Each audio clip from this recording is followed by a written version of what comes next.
4 décembre, rappelez-vous, je me suis dit c'est un centre de fou, mais finalement j'ai tenu le coup. Vous êtes interviewé aujourd'hui parce que vous avez composé un centre de fou, Oui, tout à fait. une Oui. chanson. Alors quelle idée de venir dans un centre de fou? Bah, tout simplement, on va dire, le manque de travail, on ne trouve pas généralement tout le temps du travail à la sortie d'école. Donc étant diplômé d'un BEP, j'ai voulu passer mon bac, mais on m'a fermé les portes. C'était un peu de ma faute aussi au niveau comportement à l'école, Vous étiez comment? un peu bordélique, je séchais beaucoup les cours. Si déjà j'étais venu à l'EPID, c'était un pas que je faisais parce que je voulais changer, parce que je voulais faire quelque chose de ma vie. Ensuite, je me suis dit, j'ai pas perdu un an pour rien. Donc, grâce à eux, j'ai changé, j'étais comme ça, j'ai trouvé ça. Maintenant, je fais autre chose, mais je l'ai quand même. Parce que si je serais pas passé ici, peut-être que j'aurais pas connu le travail, donc j'aurais pas eu l'envie. Donc, par ça, j'aurais peut-être pas choisi la voie que j'ai maintenant. J'aurais peut-être pas osé partir faire mon dossier, par exemple, pour l'armée. J'aurais pas osé aller voir les gens, les patrons, tout ça. Donc maintenant, je me dis que grâce à l'EPID, j'en suis là, j'en suis heureux. Oui, c'est vraiment une chance. Je dirais même une seconde chance. C'est un centre de fou.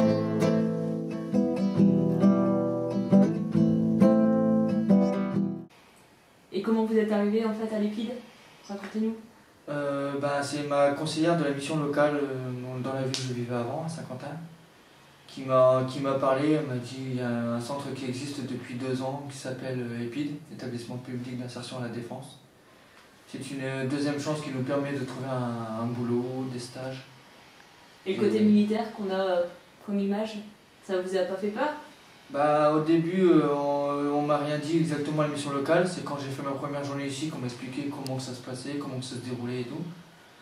Et c'est vrai que les 2 premiers mois, on m'a dit on fait les marches au pas, on est rémunéré 150 € par mois. On doit se faire au règlement de l'EPID, c'est militaire. Centre éthique de Doulan, garde à vous.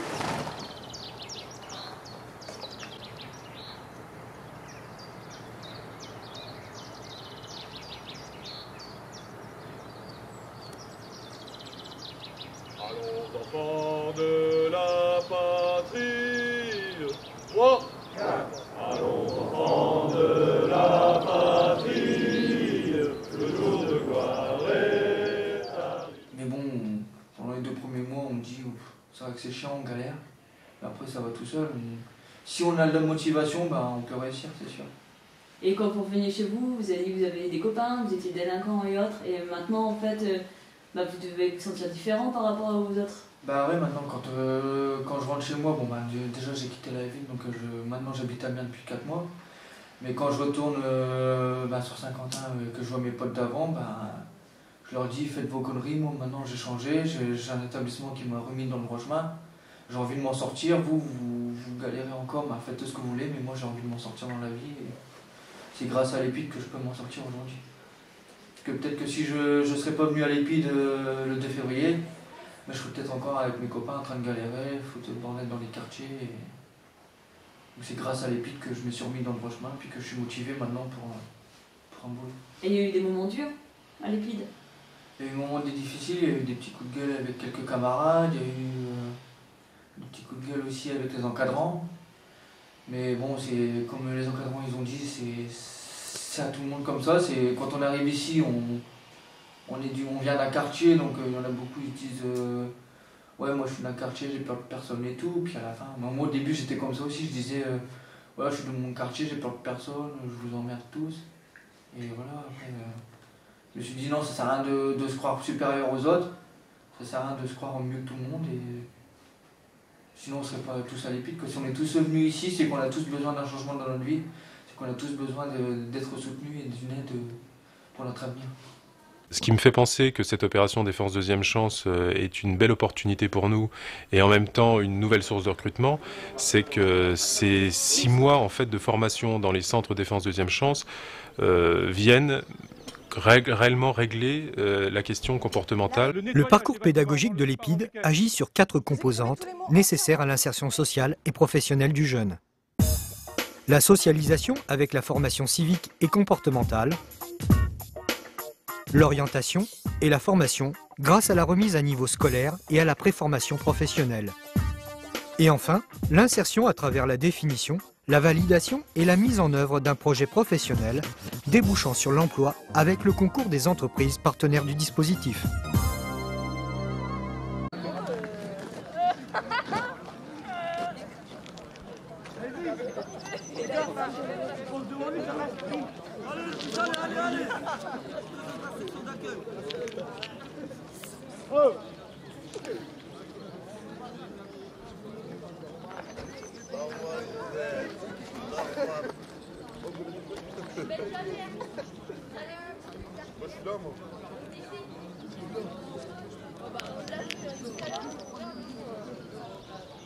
Ah, je suis là, madame. Je dois indiquer les jeunes. Ah, la malheureuse, ça l'empêche d'aller s'examiner. Non, mais ça va être ça. Oh, bah oui, c'est pas plus tard, je fais ça. Alors, notre objectif au centre EPID de Doullens, c'est de faire de nos jeunes, pas des sportifs de haut niveau, mais par contre, c'est de leur redonner le goût à l'effort et d'établir une remise en forme pour ces jeunes volontaires. Alors, pour cela, on adapte notre contenu en fonction du parcours du jeune, du parcours et du projet professionnel. Par exemple, pour ceux qui se dirigent vers une carrière militaire, on est plus exigeant sur les tests physiques et sur le comportement. De plus, au niveau des activités proposées, on propose des activités individuelles et collectives. Du style, en individuel, ça peut être l'athlétisme, renforcement musculaire, les sports de raquettes. Au niveau des sports collectifs, on propose tout ce qui est football, basket, handball. Au niveau des infrastructures sportives, nous pouvons constater que nous avons la présence d'un terrain de football, de 4 city-stades où on peut donc pratiquer du basket, du handball et du foot city. Nous avons également donc une salle de renforcement musculaire avec des tables de tennis de table et des appareils de musculation. Et on peut également noter la présence d'un gymnase qui nous permet de faire différents sports collectifs à l'intérieur. Alors de plus, nous réalisons aussi des grosses manifestations, donc tout ce qui est cross, tout ce qui est ouvert vers l'extérieur, c'est-à-dire tout ce qui est championnat interrapide, des championnats de football, volleyball, des gros tournois, donc entre centres. Ensuite, tout ce qui est run and bike aussi, des grosses journées avec mélange entre cadre et puis volontaire, c'est-à-dire ça peut être très bien la formation générale qui peut participer avec les volontaires, les moniteurs, etc. sur des manifestations donc olympiades, style kermesse aussi. Ensuite les garçons. Donc, on va commencer par les 3 premières filles. Donc, arrivée aujourd'hui, 3e, mademoiselle Othmani. Ouais.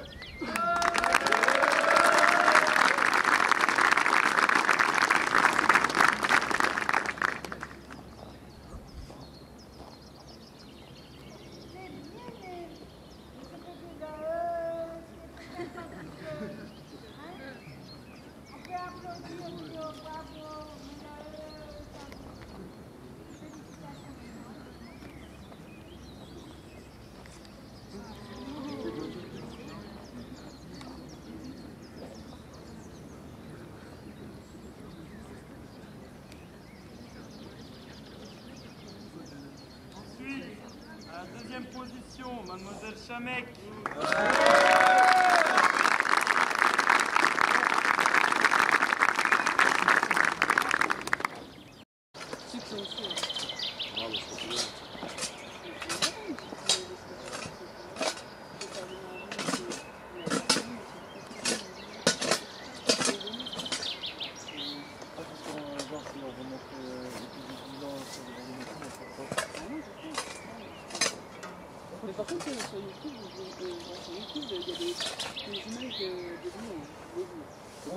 Ces centres de défense deuxième chance ont pour objectif non pas de former dans l'absolu, mais d'intégrer et de proposer des embauches à tous les jeunes qui s'inscrivent dans ce dispositif. On est sur le terrain, on a les gars qui vont commencer à travailler, qui vont faire ni plus ni moins qu'une rampe pour les handicapés devant la maison pédagogique. Leur formation a été au centre de l'EPID, une remise à niveau et ensuite une formation dans le but de pouvoir les faire embaucher chez Colas. Cette formation-là est financée par Colas, donc on aura des jeunes qui seront automatiquement en CDI en fin de parcours, si tout se passe bien. On les a chez nous au lieu de faire le travail. Tout en faisant du travail, ils apprennent le travail en TP. Donc là, l'intérêt de la maison pédagogique, c'est que tout peut se faire en vrai, parce que ils font de la cuisine vraiment, là dans cette cuisine. Il y a tout un travail aussi qui se fait dans la pièce d'à côté autour de l'entretien du domicile. Il peut y avoir de la manutention, de l'ergonomie puisqu'il y a le matériel. On peut très bien aller, puisqu'il y a une chambre, passer de la chambre à la salle de bain, ramener la personne dans cette cuisine. On peut aussi encombrer la pièce pour montrer qu'on ne peut pas se déplacer et puis comment on va aménager cet espace. Donc il y a quand même un réel intérêt de pouvoir travailler dans ce lieu-là. C'est une formation qui apporte autant au niveau professionnel qu'au niveau personnel. D'accord. Et ça, je pense que c'est important pour des jeunes.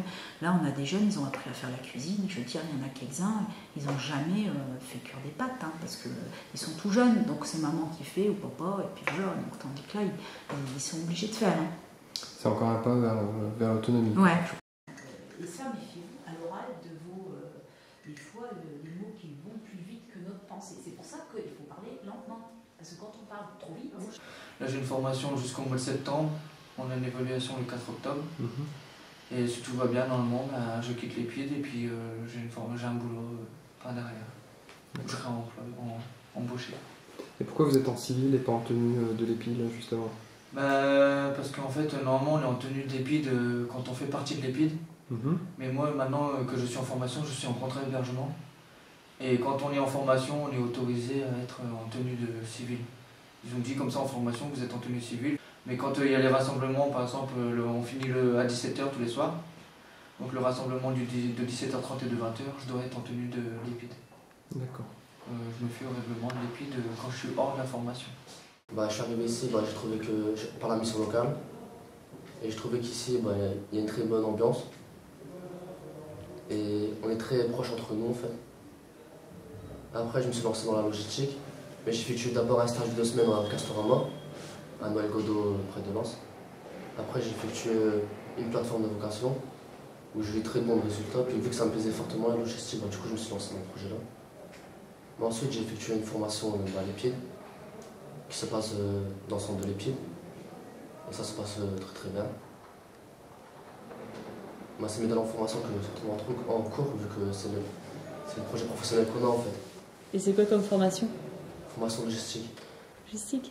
Ouais, c'est magasiner cariste. On passe les KSS 1, 3, 5. Et à la fin, on passe aussi du magasinage. C'est un diplôme en fait. En une semaine, on est passé les KSS 1, 3, 5. Les tests, c'est en une semaine quoi. Et le reste, pendant 5 semaines, c'est plus le magasinage. On se baisse un petit peu, voilà. Et on vient couvrir. Mais l'idée, c'est vraiment leur donner les moyens d'avoir un premier diplôme professionnel qui leur permette demain de pouvoir être sur le marché de l'emploi avec des compétences reconnues.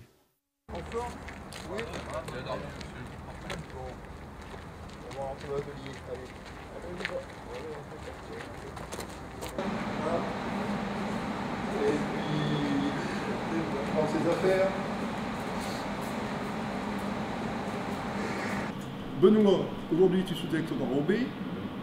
Hicham, toi tu soudes au sous-automatique, au mag. Toi Maxime au chalumeau, métal d'apport. Vous deux, vous allez vous mettre au mag sur les pièces de l'essailleur. D'accord? Allez, on se met en tenue les gars. Exécution.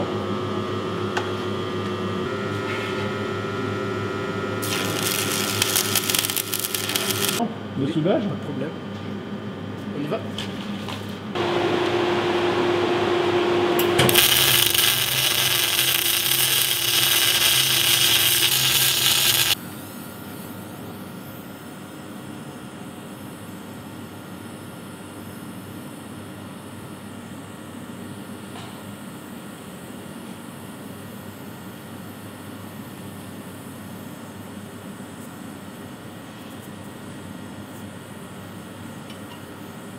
m'appelle Benoît, j'ai 19 ans et je viens de Calais. Hicham, 21 ans et je viens d'Amiens. Maxime, 20 ans, je viens de Béthune. Gaylor, 23 ans, Béthune. Joseph, 19 ans, Marchienne. Qu'est-ce que vous êtes venu faire ici à l'Épile? On est venu se faire aider en fait. Pour retrouver du travail ou pour s'en sortir. Tu penses trouver une formation diplômante directement d'ici?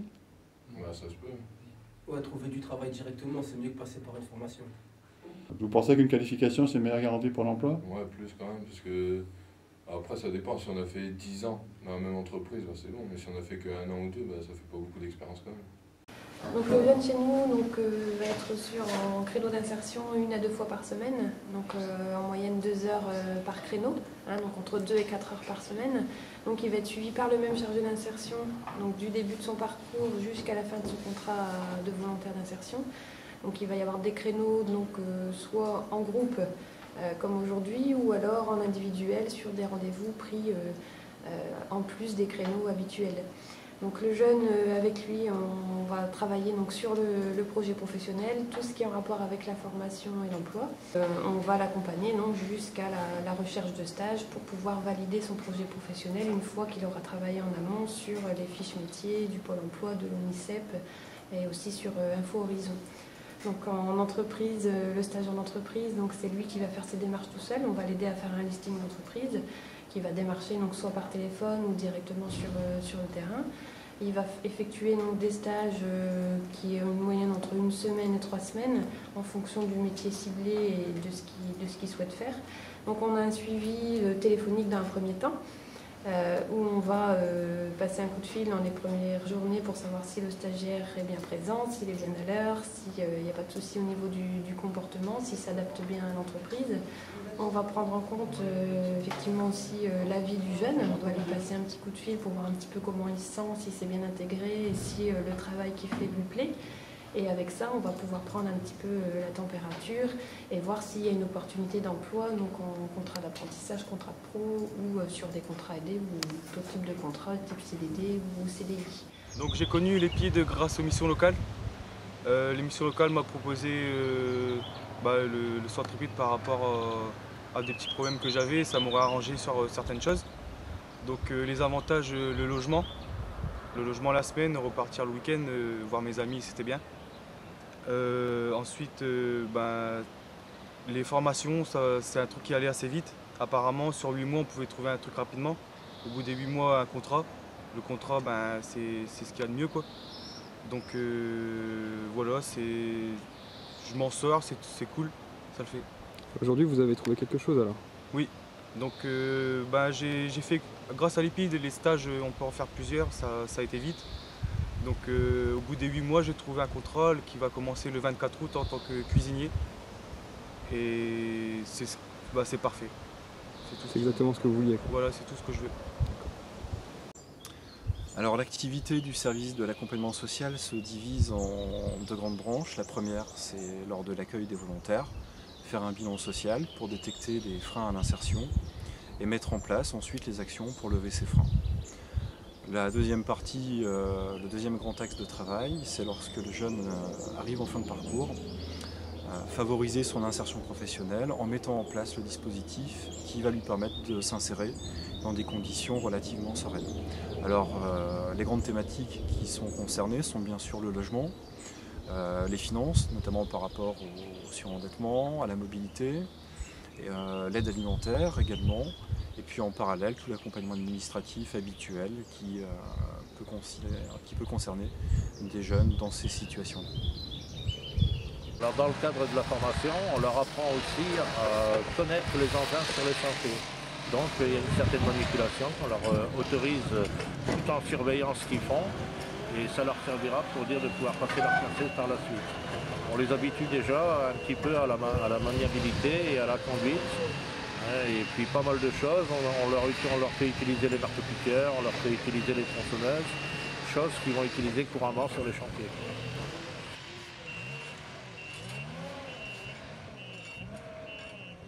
On a commencé une pré-formation, on a fait des stages pour voir si on était apte à travailler dans le TP.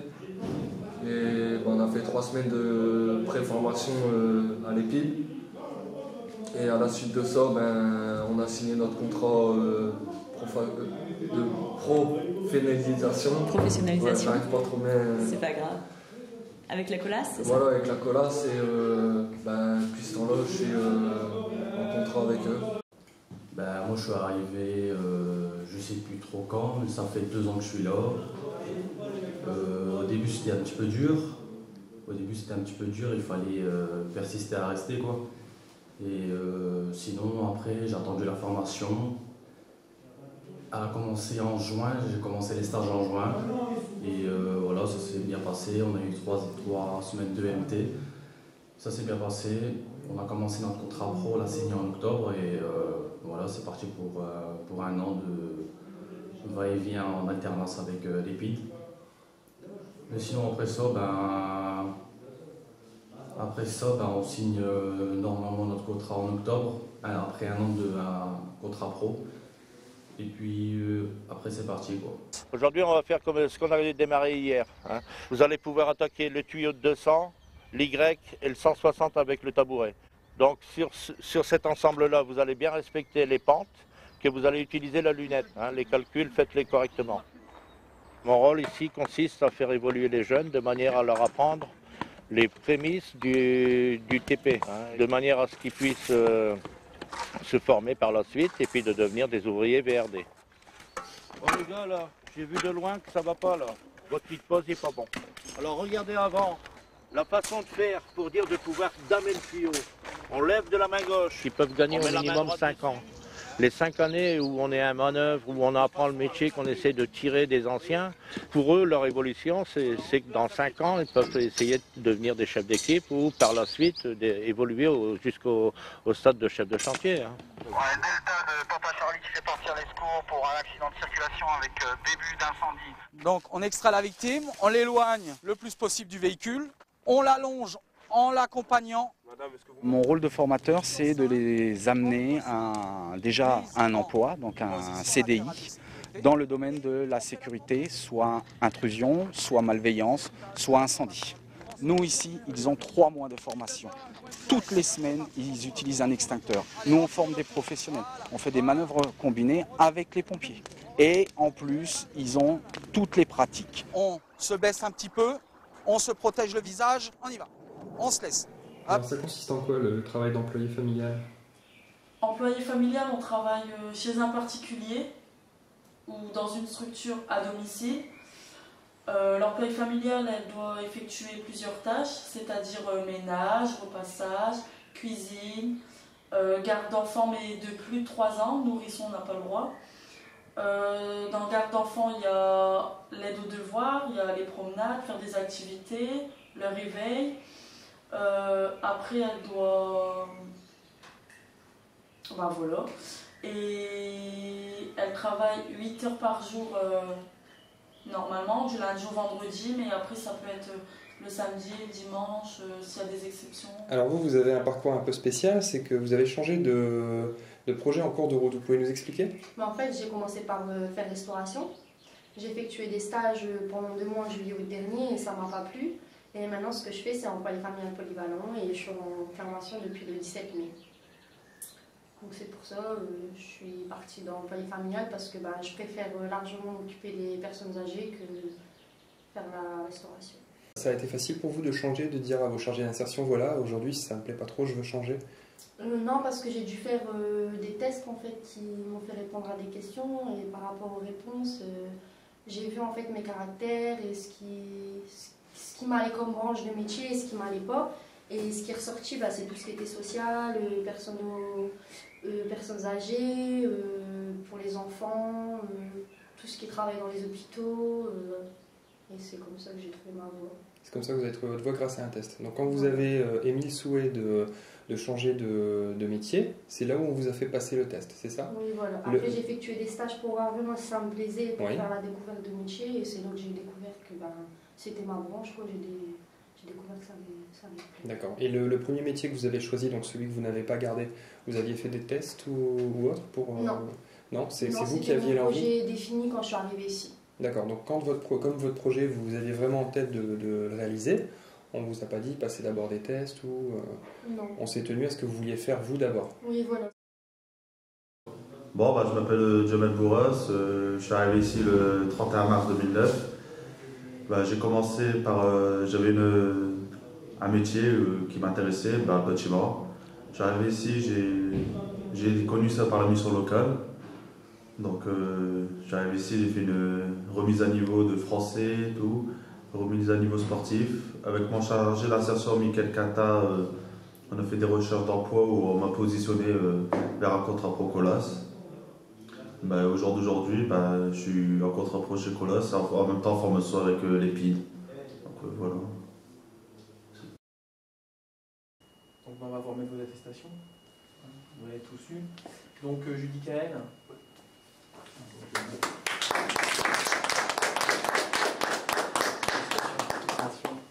Anthony.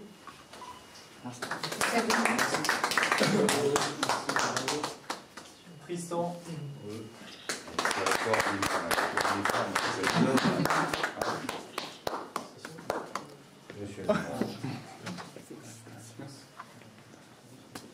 Fabien. C'est du boulot ça.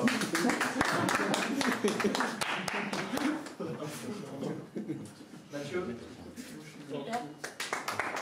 Oh la faute de monsieur Lucier. Tu as une femme, non? Bravo. C'est vrai? C'est pas grave. Bon. Le bon. Christopher. Poignée de femme, elle faut une main ferme. Christopher, en plus, c'est on catégorie 3. Ouais. Pour lui diriger aussi l'attestation de catégorie 3. Là, Christopher.